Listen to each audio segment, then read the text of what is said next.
What's going on, everybody? So, it looks like WB is headed towards more stadium shows in 2023, according to Andrew Zarian of the Mattman Wrestling Podcast. Definitely check him out on Twitter and his weekly YouTube/podcast show. So today, April 27th of 2022, he came out with a report stating that the WB is going to be going towards this shift. So far, and not even so far, but just overall, heading into 2022, WB announced that they were going to hold 8 stadium shows, which is good. And they were doing so, and they've already held some, whether that was the Royal Rumble, the Saudi Arabia show earlier this year, and of course WrestleMania that was split over 2 nights. And now they have some remaining. They're going to run Money in the Bank at Allegiant Stadium in Las Vegas on July 2nd. On July 30th, that they're going to run Money in the Bank in Nashville, where the Titans play. And then they're holding a UK event, the first major UK pay-per-view in over 30 years, on September 3rd in Cardiff. And, of course, the last Saudi Arabia show for this year in October, which has not yet been officially announced, but it will be because WB's contract calls for that. Now, they're still going to run arena shows. So you have WrestleMania Backlash comes up on May 8th. And Providence, you have Hell in a Cell at Allstate Arena in Chicago on June 5th. And then, of course, Survivor Series at TD Garden in Boston. So, with this report, he stated, as you can see on the screen, the goal is to make this the new norm with holding more stadium shows. Whether that's 10, whether that's all of them, we don't know. I think realistically you can say 10, maybe 9, but that'll be the goal.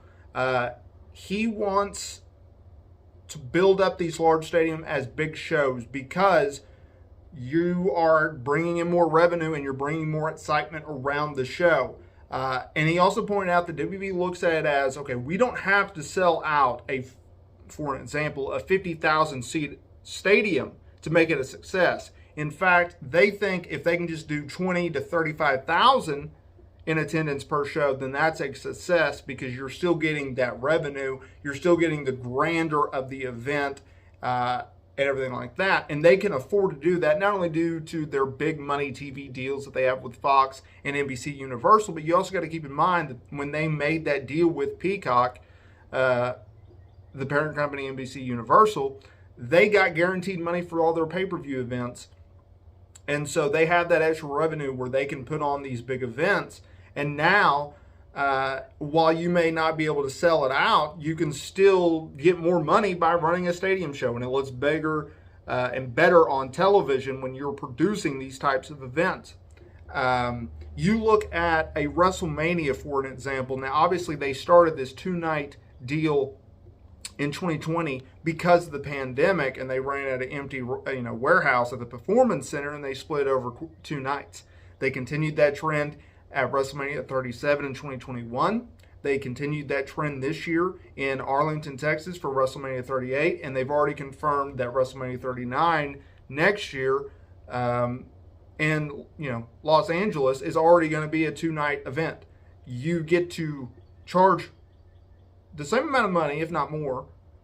You get bigger attendance over the course of 2 nights, and your costs are not really dramatically impacted, right? They're already renting that stadium for Sunday or in this case Mondays for a 1-night event. Okay, so you're gonna hold it for an extra day because you got to tear everything down that Monday anyway. So it makes sense to do it. And you're already renting out Saturdays if you were going to hold it on 1 night on Sundays as is, right? They rent it out a week. So it makes sense. I like it. I'm cool with it. There is something to be said with arena shows where, you hear wrestlers say, well, the sound goes up and just kind of disappears in stadium because there's not a roof that you would typically have on an arena. So maybe the crowd reactions may not be the same, right? But it is what it is. And honestly, they've held stadium shows so frequently and obviously in more of an amount as of late that you kind of get used to stadium shows and it's really not that big of a deal. Like if you go back, and I think this is a perfect example of like a Royal Rumble, right? For years and years and years, they held it at arenas. And so whenever you'd have a surprise entrant or a returning guy or the finish of the Royal Rumble match, you'd have this major pop. You still get that. And it's really not dramatically impacted by the fact that it's in a stadium. Case in point, Edge's return in 2020. That stadium went nuts when that guy came out. So I think this is a positive, and that's what's going on. So in 2023, more stadium shows by WB is going to be, it's a trend. It's an continuation. So we'll see.